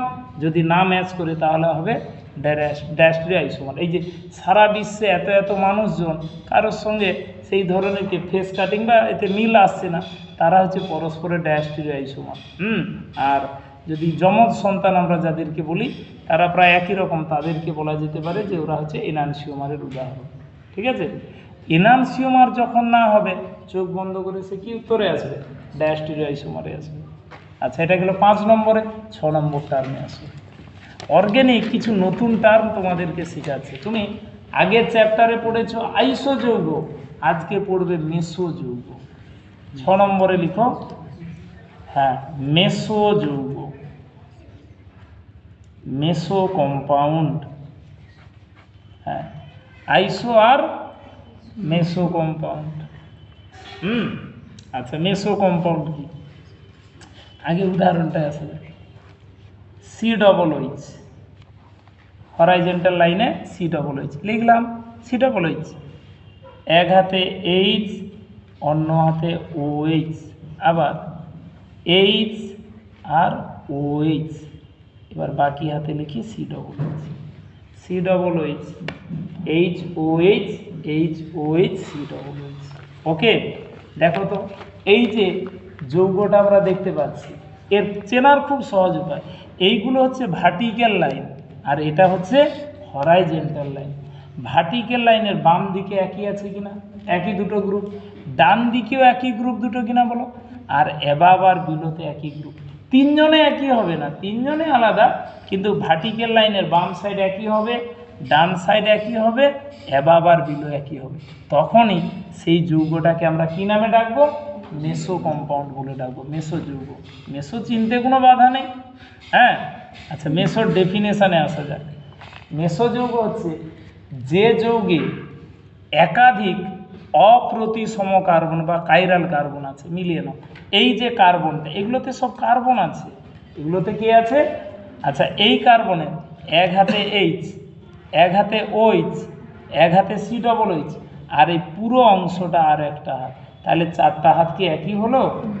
এই যে এইচ, ওইচ, সি ডবল এইচ আর পুরো ফ্র্যাকশনটা আর একটা হাত, তিনজনের সঙ্গে তো আর একই হচ্ছে না। তাহলে এটা একটা কাইরাল কার্বন, এও আর একটা কি কাইরাল কার্বন। যে যৌগে একাধিক অপ্রতিসম কার্বন থাকিবে, মানে অনেকগুলো কাইরাল কার্বন থাকবে, দুটো তিনটে চটা আছে, এবং যৌগটিকে সমান দুভাগে ভাগ করা যাবে, যেটা একটু আগে তুমি পড়ে এসেছো, প্রতিসাম্যতল সিগমা সিমেট্রি। যৌগটিতে কি থাকবে? প্রতিসাম্যতল থাকবে। দেখো তো মাঝখান বরাবরই যে কেটে দিয়েছো, এই যে এইখানে আমরা একটা মিরার বসিয়ে দিলাম, আয়না বসিয়ে দিলাম, এই অংশটা এদিকে পড়ছে কিনা দেখি না? তাহলে ওই যৌগকে বলা হবে কি যৌগ বলো? মেসো যৌগ। যে যৌগে একাধিক অপ্রতিসম কার্বন থাকিবে এবং যৌগটিকে সমান দুভাগে ভাগ করা যাবে, অর্থাৎ প্রতিসাম্যতল থাকিবে, সেই যৌগকে বলা হবে বলো মেসো যৌগ। আর আমরা দেখে চিনতে পারবো কি করে? না, এই যে ভার্টিক্যাল লাইনের বাম সাইডে একই গ্রুপ, ডান সাইডে একই গ্রুপ, অ্যাবাভ আর বিলোতে বলো একই গ্রুপ থাকবে, তখনই সেই যৌগটাকে আমরা কি বলে ডাকবো? মেসো কম্পাউন্ড। কি হয়? মেসো কম্পাউন্ড।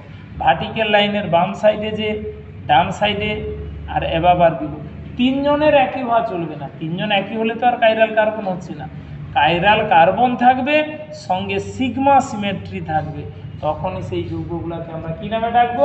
মেসো কম্পাউন্ড বলে ডাকবো। ওকে, আচ্ছা এটা গেল 6 নম্বর। বাকি 7 নম্বরটা, এই কয়েকটা টার্ম দিয়ে আলোকীয় সমাবয়বতাটা আমরা ব্যাখ্যা করবো, আগে সেই টার্মগুলো জানছি। 7 নম্বরে লিখো রেসিমিক মিশ্রণ।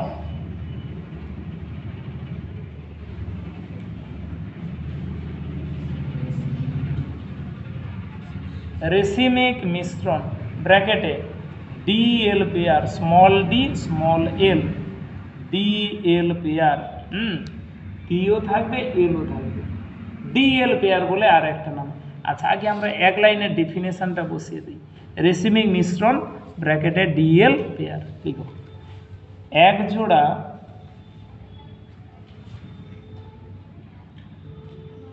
এনানসিওমার, এক জোড়া এনানসিওমার সম-আণবিক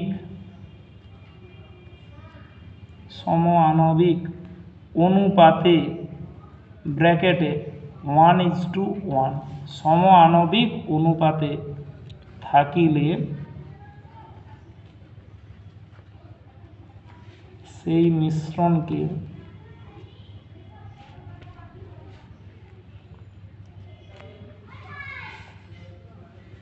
রেসিমিক মিশ্রণ বলে।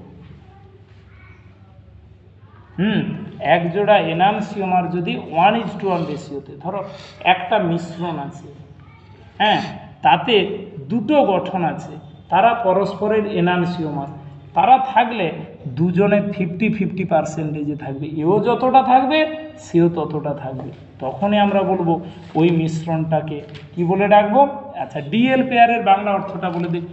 ডি হচ্ছে ডেক্সট্রো রোটেটারি, দক্ষিণাবর্তী, মানে যে ঘড়ির কাঁটার দিকে ঘুরে, আর এলকে বলা হয় লেভো রোটেটারি, বামাবর্তী, যে উল্টো দিকে, অ্যান্টি ক্লকওয়াইজ, একজন ঘড়ির কাঁটার দিকে ঘুরবে আর একজন ঘড়ির কাঁটার উল্টো দিকে ঘুরবে, এর ঘূর্ণন যদি +5 হয় আর একজনের ঘূর্ণন হবে তখন -5, তাহলে মোট যোগফল কত? 0। আসলে রেসিমিক মিশ্রণের কোনো ঘূর্ণন তুমি দেখতে পাবে না। যদি কোনো প্রবলেমে বলা থাকে যে এই পদার্থটা রেসিমিক মিশ্রণের আকারে অবস্থান করে, চোখ বন্ধ করে আমরা বলে দেবো তার ঘূর্ণনের মান কত হবে, 0 হয়ে যাবে। তার ঘূর্ণনের মান 0 হয়ে যাবে। রেসিমিক মিশ্রণের ঘূর্ণনটা কত পেয়ে যাব তখন, 0 আমরা পেয়ে যাব। ওকে, সেটাকেই আমরা বলি রেসিমিক মিশ্রণ। আচ্ছা, আগে উদাহরণটা দেওয়া যাক।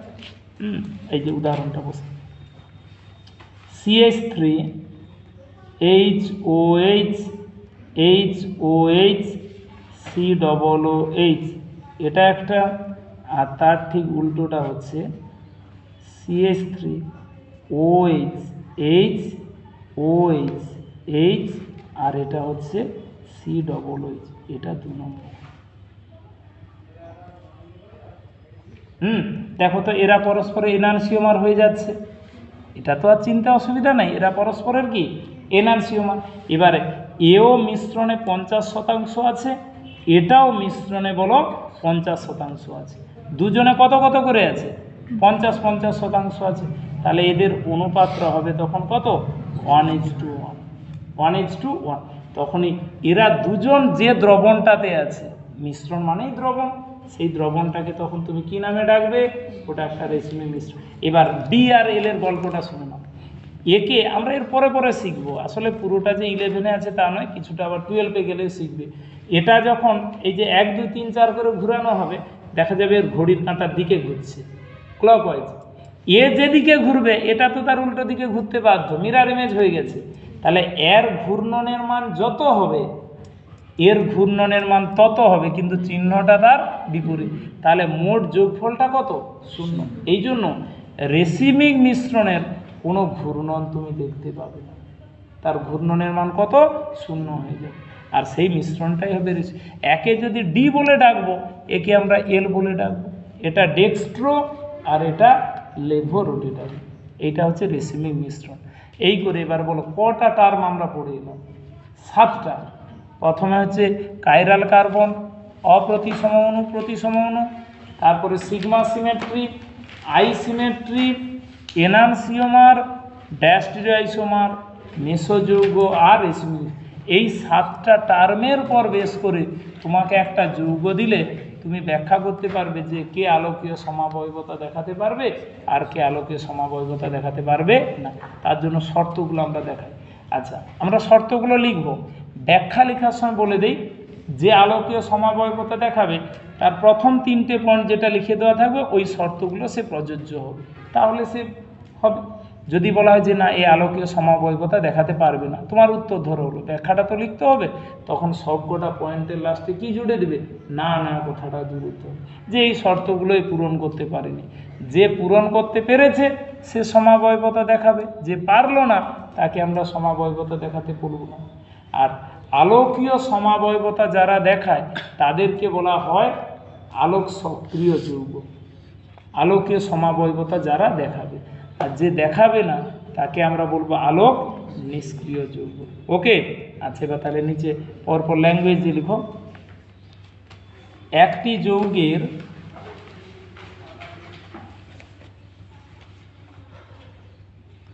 আলোকীয় সমাবয়বী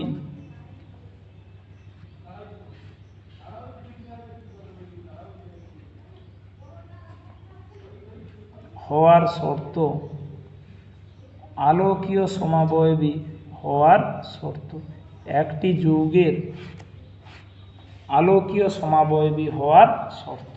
ঠিক আছে, কি কি কন্ডিশন আসবে এক এক করে। প্রথম 1 নম্বর পয়েন্টে,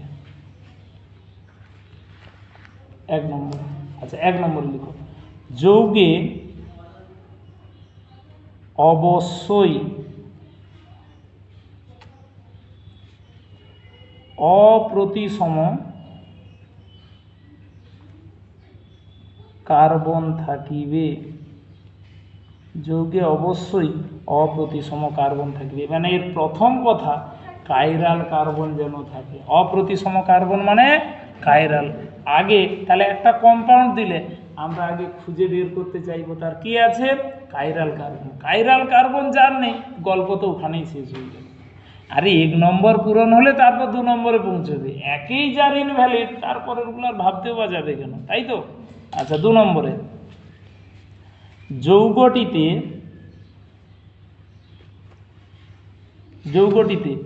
প্রতিসাম্যতল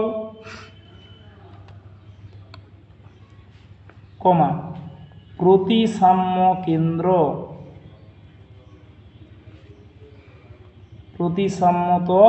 প্রতিসাম্য কেন্দ্র থাকিবে না।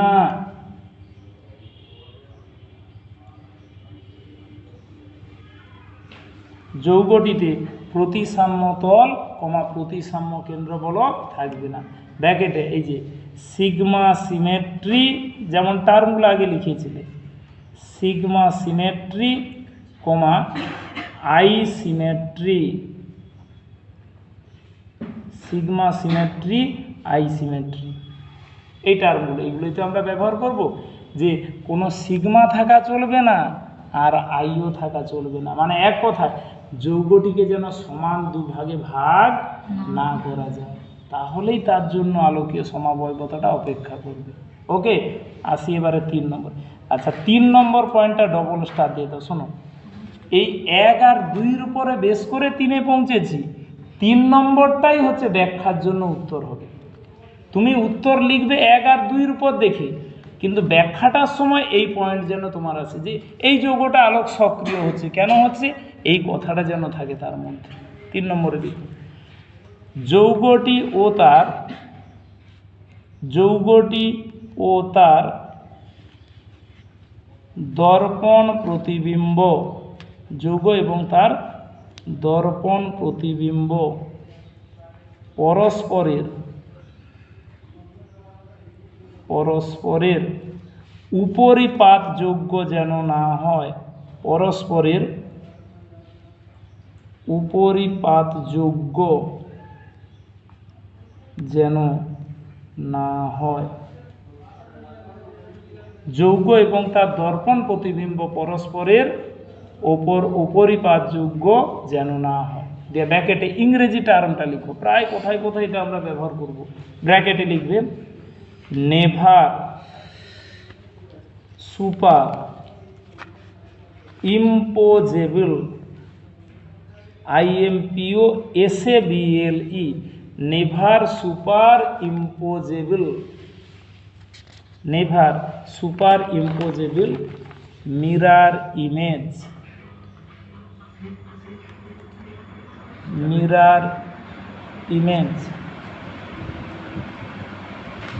টু ইচ আদার,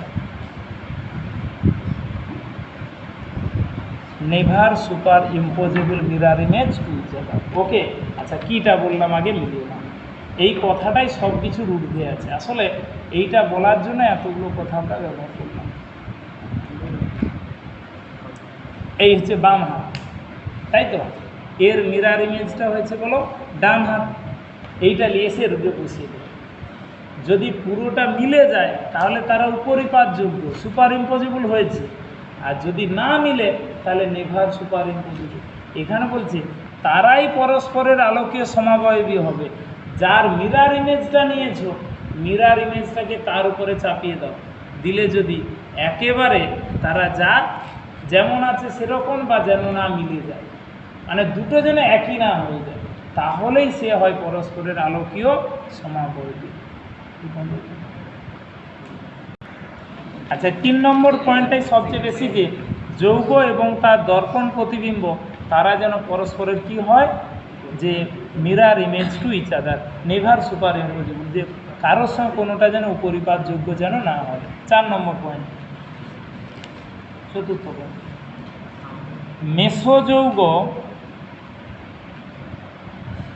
মেসোযৌগ সর্বদাই আলোক নিষ্ক্রিয়। মেসোযৌগ সর্বদাই আলোক নিষ্ক্রিয়, কারণ এতে প্রতিসাম্যতল বর্তমান,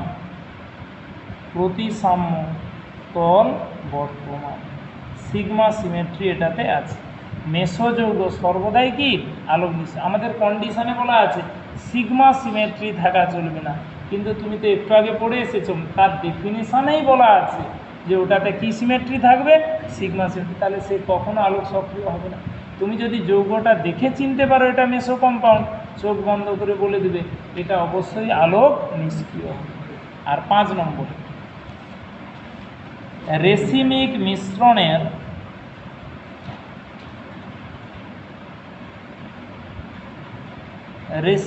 মিশ্রণের আলোকীয় ঘূর্ণন শূন্য হয়।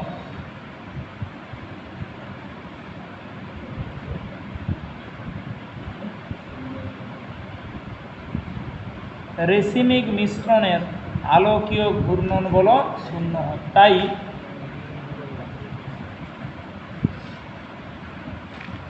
যৌগটি আলোক নিষ্ক্রিয়,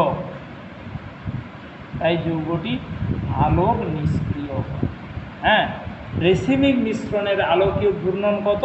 শূন্য। তখন সেটা হবে আলোক নিষ্ক্রিয়, বলো আলোক নিষ্ক্রিয়। আচ্ছা, এবার এক এক করে উদাহরণ দেব। যে প্রবলেমটায় বলা আছে যে এটা রেসিমিক মিশ্রণ রূপে থাকে, তাহলে দেখেই তো তুমি বলে দেবে ও কোনো আলোকীয় সমাবয়বতা দেখাবে না, কারণ তার টোটাল মান কত হয়ে গেছে? শূন্য হয়ে গেছে, কোনো ঘূর্ণন নেই। আর যদি যৌগটা চিনতে পারো যে এটা মেসো যৌগ, চোখ বন্ধ করে বলে দেবো ওটা আলোকীয় সমাবয়বতা দেখাবে না, ওটা আলোক নিষ্ক্রিয়। এবারে যে যৌগটা দিয়েছে ফার্স্ট কাজ হবে তার কাইরাল কার্বন আছে কিনা। আগে আমরা কি খুঁজে বের করব? Chiral carbon. যদি কাইরাল কার্বন দেখতে পাই চোখ বন্ধ করে বলে দিব হ্যাঁ এটা হবে আলোক। তারপরের টার্মে যাব, আগে কাইরাল কার্বন খুঁজবো, থাকলে সিগমা আর আই আছে কি না আছে সেটা দেখব। তারপরে তো আলোকীয় সমাবয়বতা দেখাবে কি না দেখাবে সেটা ব্যাখ্যাটা যদি চাই, যদি আলোকীয় সমাবয়বতা দেখায় 1 2 3 তিনটে পয়েন্ট পরপর বলে দিতে হবে। আর যদি না দেখায় তাহলে যে কারণে বাদ যাচ্ছে সেই কারণটা বলে দিতে হবে, যে এটাতে কোনো অপ্রতিসম কার্বন নেই বা এটাতে সিগমা সিমেট্রি আছে। আর 3 নম্বর পয়েন্টটা অবশ্যই বলতে হবে, যে আলোকীয় সমাবয়বতা দেখাবে তার জন্য আমরা ওই কথাটা জুড়ে দেবো যে যৌগটি এবং তার দর্পণ প্রতিবিম্ব পরস্পরের উপরিপাতযোগ্য হচ্ছে না। আর যে দেখাবে না তার ক্ষেত্রে বলা হবে অবশ্যই সেটা পরস্পরের উপরই পাতযোগ্য হচ্ছে। ওকে, এক এক করে আসবে। এবার এক্সাম্পল এসে ইএক্স। আচ্ছা, এই যৌগটা CH3 CHOH আর COOH, CH3 CHOH COOH। এই যৌগটা দিয়ে বলো এটা আলোক সক্রিয় না আলোক নিষ্ক্রিয়? কারণ তো নিশ্চয় আছে, হ্যাঁ বলো আলোক সক্রিয়, কারণ কার্বনের 4 হাতে 4টা কি আলাদা গ্রুপ। তাহলে এটা কাইরাল কার্বন, কোনো দুভাগে কি ভাগ করা যাবে? তাহলে এটার কাছে আমরা লিখে দিই আলোক সক্রিয়, এটা হবে আলোক সক্রিয় যৌগ। আর কারণটা নতুন করে বলতে হচ্ছে না, ওই পরপর 1 2 3 তিনটে পয়েন্ট বলে দিবে। এটাতে কাইরাল কার্বন আছে, হ্যাঁ, এটাতে সিগমা বা আইসিমেট্রি নেই, আর ওই যে পরস্পরের উপরিপাতযোগ্য হচ্ছে না। পরের উদাহরণে এসো, CH3 HOH। আচ্ছা, এবার হাতটা উল্টে লিখলাম OH আর এটা হচ্ছে COOH। এই যৌগটা দিচ্ছি, দেখো তো এটাতে আলোকীয় সমাবয়বতা দেখা যাবে কি যাবে না? হ্যাঁ, একটু যৌগটা মিলিয়ে নাও। আচ্ছা, OH প্রায় এখানেই ভুল করে, এই যে বন্ডে ও তার ধারে এইচ হবে, এটা লিখতে গিয়ে প্রায় গুলিয়ে সবাই এই ভুলটা কমন করে। OH লিখতে গিয়ে ও এদিকে এইচ হয়ে যাচ্ছে। হ্যাঁ, এটা একদম খুব কমন ভুল। যারা 2 দিন পরে কেমিস্ট্রি পরীক্ষা দেবে গ্লুকোজের গঠনেও দেখতে পাই OHটা সব উল্টে গেছে। আচ্ছা বলো, এইটাতে আলোকীয় সমাবয়বতা দেখা যাবে না যাবে না? আচ্ছা, মিলিয়ে দিচ্ছি, এটাও কাইরাল কার্বন, এটাও কাইরাল কার্বন, এবং একে সমান দুভাগে ভাগ করা যাবে না। OH কোন দিকে আছে? তাহলে এর মিরার ইমেজ কি এটা হচ্ছে? তাহলে এটাতে সিগমা সিমেট্রিও নেই, এটা অবশ্যই আলোক সক্রিয়, এটা হবে আলোক সক্রিয়। একই ব্যাখ্যা আসবে, কিন্তু তারপরের উদাহরণে আসা যাক। CH3 HBr আর এটা হচ্ছে CH3। এই যৌগটা আলোকীয় সমাবয়বতা দেখাবে কি দেখাবে না? বলো, এই যৌগটা আলোকীয় সমাবয়বতা দেখাবে কি দেখাবে? কারণ এটা কি যৌগ? এটা মেসো কম্পাউন্ড। তাহলে কাছে লিখে দিই আলোক নিষ্ক্রিয়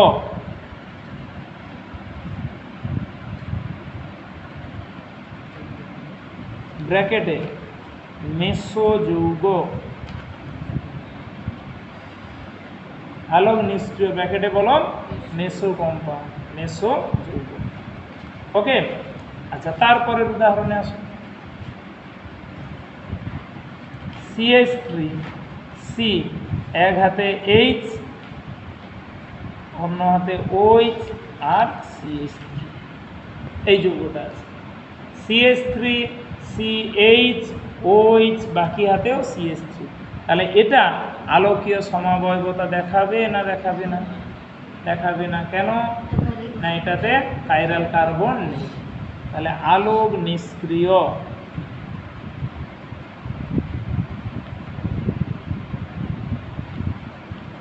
আলোক নিষ্ক্রিয়। ওকে, আচ্ছা পরের কম্পাউন্ডে চলে আসো। COOH HBr আর এটা হচ্ছে CH3।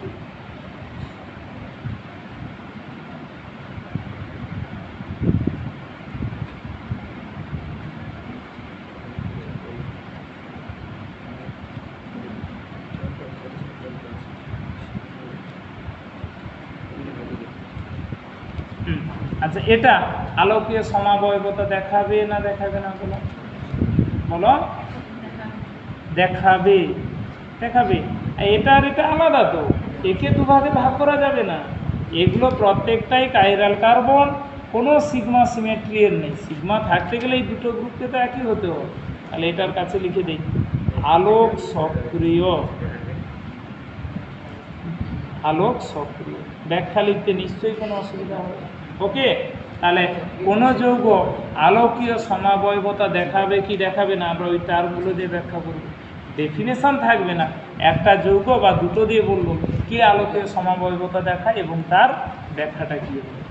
ওকে, এবারে আসি এর কয়েকটা সমাবয়বের ছবি আমরা আনবো। লিখো এরপরে আলোকীয় সমাবয়বীর সংখ্যা নির্ণয়।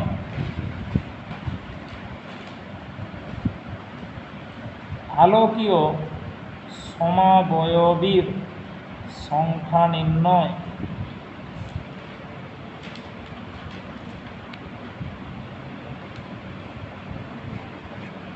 আলোকীয় সমাবয়বীর বলো সংখ্যা নির্ণয় দিয়ে একটা ছক কাটিয়ে দাও, সূত্র তারপরে এক এক করে উদাহরণ দিই। আচ্ছা ছকটা কাটিয়ে দাও এরকম, প্রথম ঘর দ্বিতীয় ঘর, তিনটে ঘর কাটাবে, ছোট করে তিনটে ঘর। প্রথম ঘরটায় লিখবে যৌগের প্রকৃতি, প্রথম ঘরটায় লিখবে যৌগের প্রকৃতি।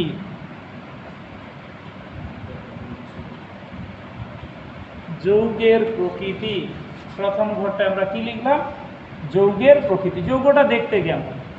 আচ্ছা দ্বিতীয়টাতে লিখবে আলোকীয় সমাবয়বীর সংখ্যা।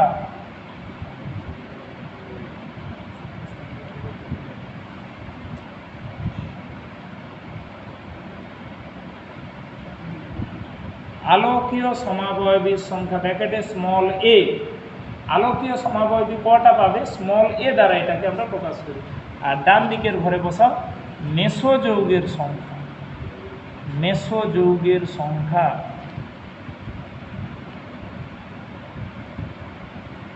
ব্র্যাকেটে স্মল এ। মেসোযৌগের সংখ্যা ব্র্যাকেটে বলো স্মল এ। আচ্ছা শোনো, তিনটে সূত্র আমরা পরপর পড়ব। যদি বলে মোট সমাবয়বী কটা পাওয়া যাবে, তখন এই দুজনের যোগফল আলোকীয় সমাবয়বী প্লাস মেসোযৌগের সংখ্যা দুটোর সমষ্টি হবে। আর আলোকীয় বললে আলোকীয়র উদাহরণ, মেসোযৌগ বললে মেসোযৌগের উদাহরণ আসবে। প্রথমে লিখো যৌগের প্রকৃতির 1 নম্বরে, যৌগের প্রকৃতির 1 নম্বরে যৌগটিকে সমান দুভাগে ভাগ করা যায়, সমান দুভাগে ভাগ করা যায় না। যৌগটিকে সমান দুভাগে ভাগ করা যায় না। তুমি কোনোভাবে কম্পাউন্ডটাকে দুটো ভাগে ভাগ করতে পারবে না। তখন আলোকীয় সমাবয়ব সূত্র লিখো, 2 to the power n, 2 to the power small n, n এর পরিচয় লাস্টে আমরা যাব, 2 to the power small n। আর মেসো যৌগের ঘরে ড্যাশ দিয়ে দাও, মানে কোনো মেসো কম্পাউন্ড পাওয়া যাবে না, ড্যাশ। ওকে, 1 নম্বর কমপ্লিট। 2 নম্বরে আসো, দ্বিতীয় সূত্র, সেকেন্ড সূত্র, যৌগটিকে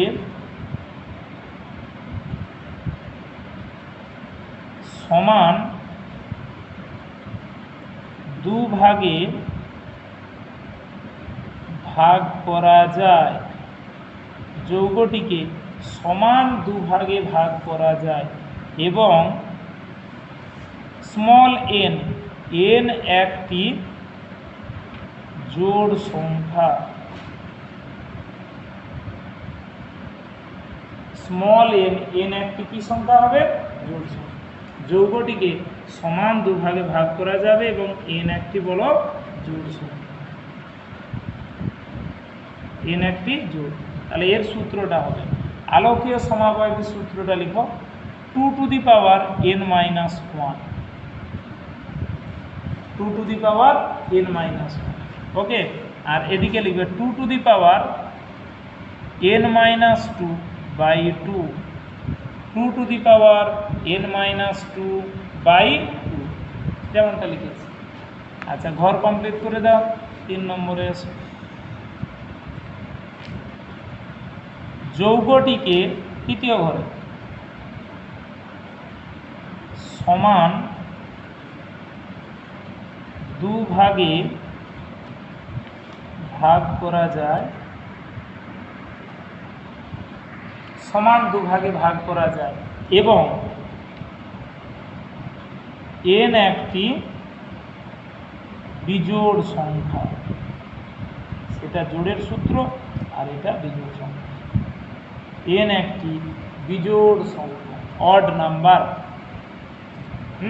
তাহলে এর সূত্রটা লিখবে, 2 to the power n minus 1, ধীরে ধীরে লিখবে, 2 to the power n minus 1 minus, এই যে কোথায় মাইনাসটা লিখলাম, minus 2 to the power n minus 1 by 2, 2 to the power n minus 1 minus 2 to the power n minus 1 by 2। আর এ পাড়াতে লিখবে 2 to the power n minus 1 by 2। একেবারে ঘর কমপ্লিট করবে, 2 to the power n minus 1 minus 2 to the power n minus 1 by 2, আর ও পাড়াতে 2 to the power n minus 1 by 2। Okay, একেবারে ঘর কমপ্লিট। দিয়ে লিখো n ইজিক্যাল টু, nটা আমরা কি হিসাবে লিখব, n ইজিক্যাল টু অপ্রতিসম কার্বন সংখ্যা, যেটাকে আমরা বলি কাইরাল কার্বন, অপ্রতিসম কার্বন সংখ্যা, number of chiral carbon, number of chiral carbon. একটা যৌগে যটা কাইরাল কার্বন আছে তার সংখ্যাটা হচ্ছে অপ্রতিসম কার্বন সংখ্যা। বলো, অপ্রতিসম কার্বন সংখ্যা। ওকে, নাম্বার অফ কাইরালস কার্বন। আচ্ছা, তাহলে কটা উদাহরণ আসবে? 3টের পর 3টে উদাহরণ ক্যালকুলেশন করে দেখে নেবো, সঙ্গে ছবিও আঁকবো নাকি।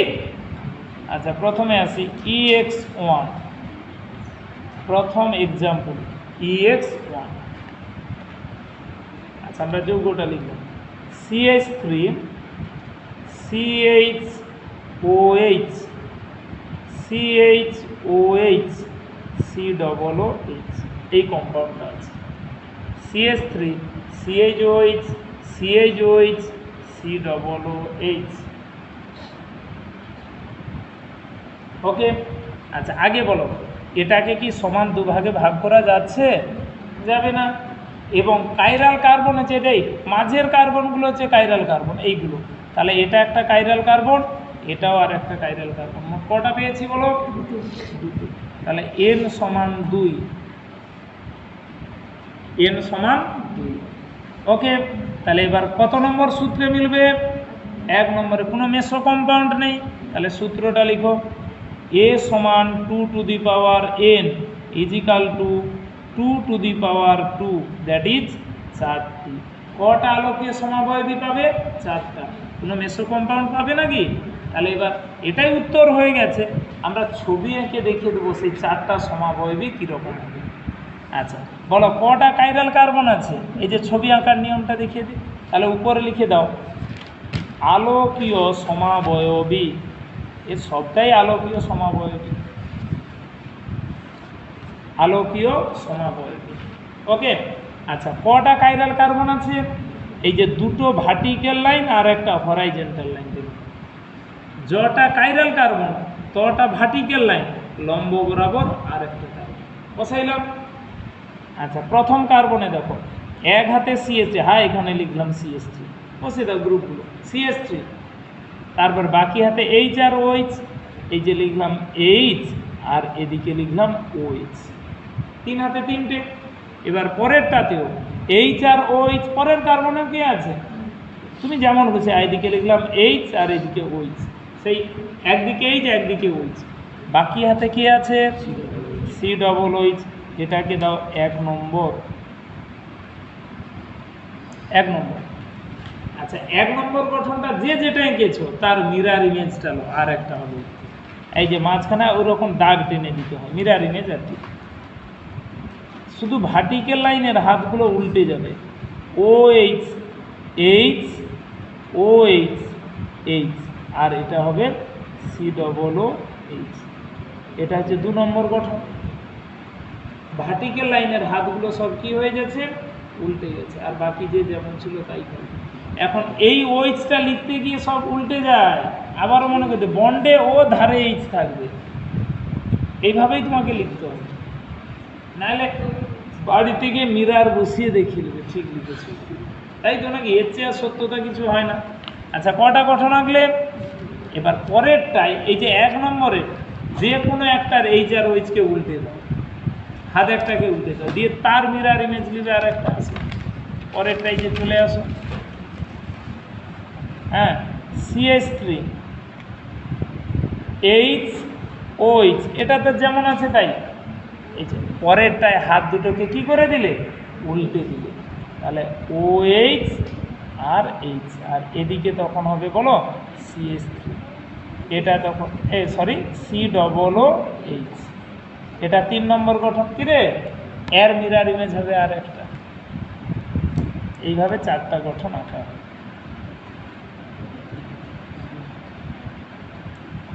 CH3 তাহলে OH H H OH, আর এটা হচ্ছে COOH, এটা হবে বলো কত নম্বর? 4 নম্বর।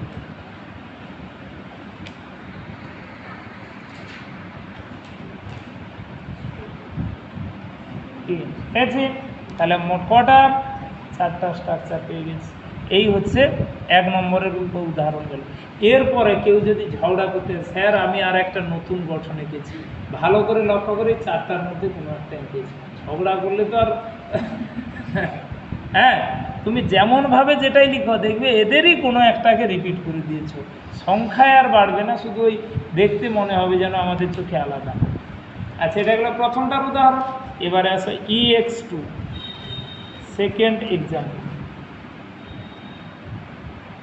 CH3 CHOH CHOH CH3, দেখো তো যৌগটাকে সমান দুভাগে ভাগ করা যায় কিনা? যাচ্ছে। এবং মাঝের কার্বন মানে N এর মান কত? 2। তাহলে N ইজিক্যাল টু জোড় সংখ্যা সূত্রে মিলেছে।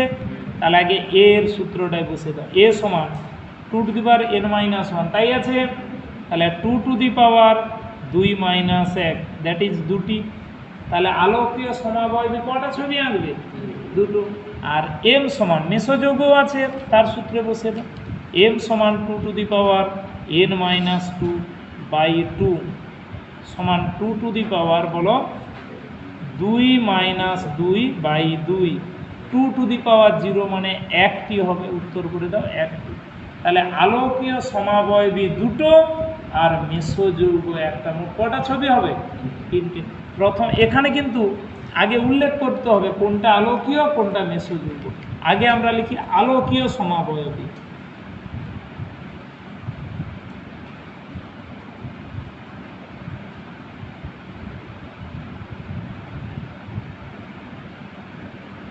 আলোকীয় সমাবয়বী, ওকে। কিন্তু গঠনটা সাবধানে আসবে। বলো কটা কাইরাল কার্বন পেয়েছো? তাহলে দুটো ভার্টিক্যাল লাইন, একটা হরাইজন্টাল লাইন, দুটো দাগ মাঝ বরাবর আর একটা দাগ, ওকে। আচ্ছা, এখানে আমরা লিখলাম CH3। একটু সাবধানে, ভুল করার সম্ভাবনা এখানে। এই কার্বনের এক হাতে এইচ, অন্য হাতে ওইচ, লিখলাম এইচ ওইচ। পরের কার্বনটাই বলো কে আছে, এইচ আর ওইচ। এ যেদিকে এটাকে সেই দিকে লেখা যাবে না, তাহলে তো আলোকীয় সমাবয়বতা হবে না। এটাকে উল্টো করে লিখো OH এইচ, না হলে আলোকীয় সমাবয়বতা হবে না। আর বাকি আছে CH3 যেমন। কিরে, যদি এইচ আর ওইচ লিখলে সে কি আলোকীয় সমাবয়বতা? সেটাই তো মেসোযৌগ হয়ে যেত তখন। তাহলে এটা 1 নম্বর, এর মিরর ইমেজ হবে 2 নম্বর, এর মিরর ইমেজটা আসবে এর 2 নম্বর গঠন।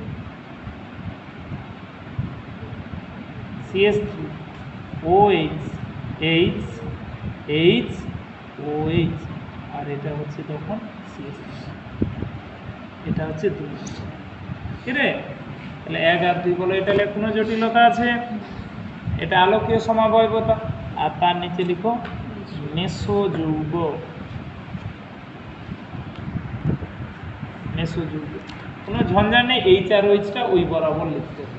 তাহলে এর একটাই গঠন, এই যে CH3 H OH, এখানেও তাই H OH, আর এটা হচ্ছে বলো CH3। এটা হচ্ছে মেসো, এটা হচ্ছে বলো মেসো HOH HOH আর CH3, ওকে। তাহলে এর মোট 3টে সমাবয়ব এগুলো না, আর কিছু। আর সেবারে 3 নম্বর example, তৃতীয়টা EX3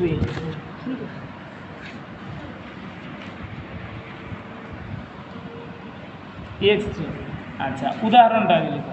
CH3 CHOH CHCl CHOH CH3, এই যে CH3 CHOH CHCl CHOH CH3। দেখো তো, এই যে এইচ আর সিএলটা দুভাগে ভাগ হয়ে গেছে, তাহলে যৌগটাকে সমান দুভাগে ভাগ করা যাচ্ছে। এবং কাইরাল কার্বন, অভ্যন্তরীণ কার্বন কটা আছে? N সমান 3।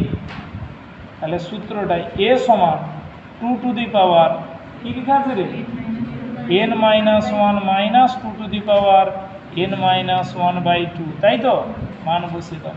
তাহলে 2 to the power 3 minus 1 minus 2 to the power 3 minus 1/2, এটা হচ্ছে 2 স্কোয়ার মাইনাস এটা হচ্ছে 2 টু দি পাওয়ার 1।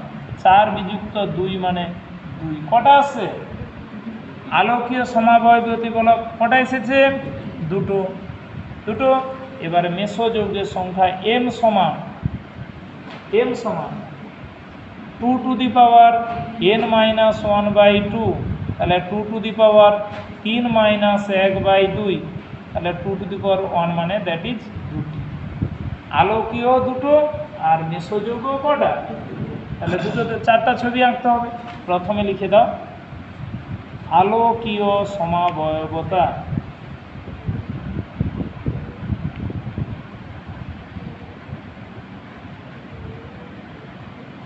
আলোকীয় বলো কটা কাইরাল কার্বন আছে? তাহলে 3টে ভার্টিক্যাল লাইন আর একটা হরাইজন্টাল লাইন। 3টে ভার্টিক্যাল লাইন আর একটা বলো হরাইজন্টাল, ওকে। আচ্ছা, প্রথমে এখানে লিখলাম CH3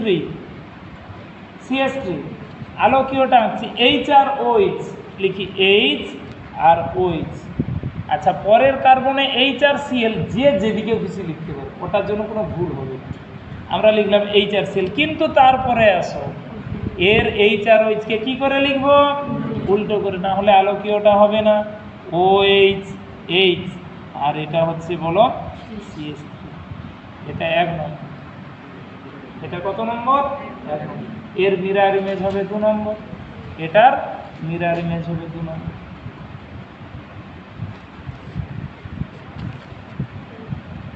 CH3 OH H Cl H H OH, আর এটা হচ্ছে বলুন CH3। এই 2 নম্বর আলোকীয় সমাবয়বতার মিরর ইমেজ, আলোকীয় সমাবয়বতা কি দুটো পেয়েছি, দুটো ছবি হয়েছে। এবারে আসো মেসো যৌগ।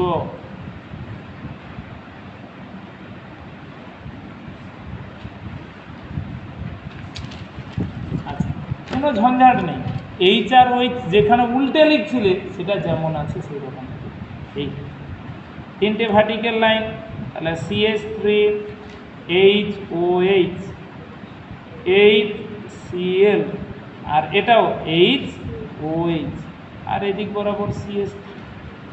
কিরে মেসোর মিরর ইমেজও মেসো হবে। হ্যাঁ,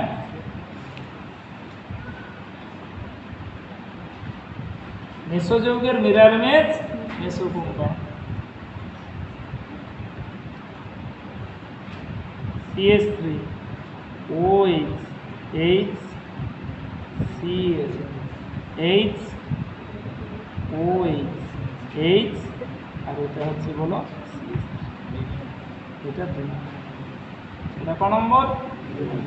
এই হচ্ছে অল ডিটেলস আলোকীয়